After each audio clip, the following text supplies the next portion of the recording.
अस्सलामुअलैकुम। आज हम आपके साथ शेयर कर रहे हैं टिप्स एंड टोटके में बहुत ही आसान सा और बहुत ही फायदेमंद सा टोटका। चलें जी, टोटके की तरफ जाने से पहले हमारे चैनल को कर दें जल्दी से सब्सक्राइब और साथ ही साथ बेल आइकॉन को कर दें प्रेस ताकि आपको नोटिफिकेशन मिल सके। हमारी वीडियोस को लाइक और शेयर करें और कमेंट करके बताएं कि आप मजीद कौन सी वीडियोस देखना चाहते हैं।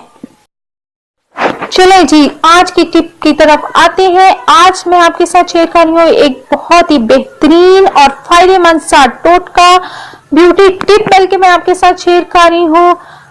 चेहरे पे एक्नी, दाने, कील, मुहासे ये बहुत ज्यादा आम है, बहुत ज्यादा हो जाते हैं और हमें समझ नहीं आती कि हम इसे कैसे खत्म करें। दाग धब्बे और एक्नी के लिए एक बेहतरीन सा टोटका है जी। पुदीना ले लेना है आपने, उसे वॉश करके आपने उसे ग्राइंडर में डालना है और उसमें थोड़ा सा आपने पानी मिला के उसका पेस्ट बनाना है।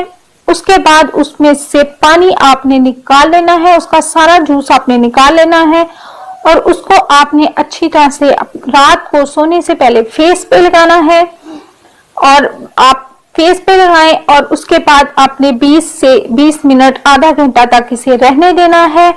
उसके बाद आपने फेस कर लेना है पानी से वॉश और आप अगर रोजाना ऐसे करेंगे तो आपके चेहरे से ना सिर्फ एक्ने खत्म हो जाएगी बल्कि आपका चेहरा मजीद हो जाएगा फ्रेश और ब्यूटीफुल और दाग धब्बे भी आपके चेहरे से खत्म हो जाएंगे और आप ब्यूटीफुल हो जाएंगे। मुझे यकीन है आपको हमारी टिप पसंद आई होगी। अगर पसंद आई है तो जल्दी से हमारे चैनल को कर दें सब्सक्राइब और कमेंट करके बताएं कि मजीद कौन सी वीडियोस देखना चाहते हैं। इसके साथ ही जी हमें दीजिए इजाजत। अल्लाह हाफिज।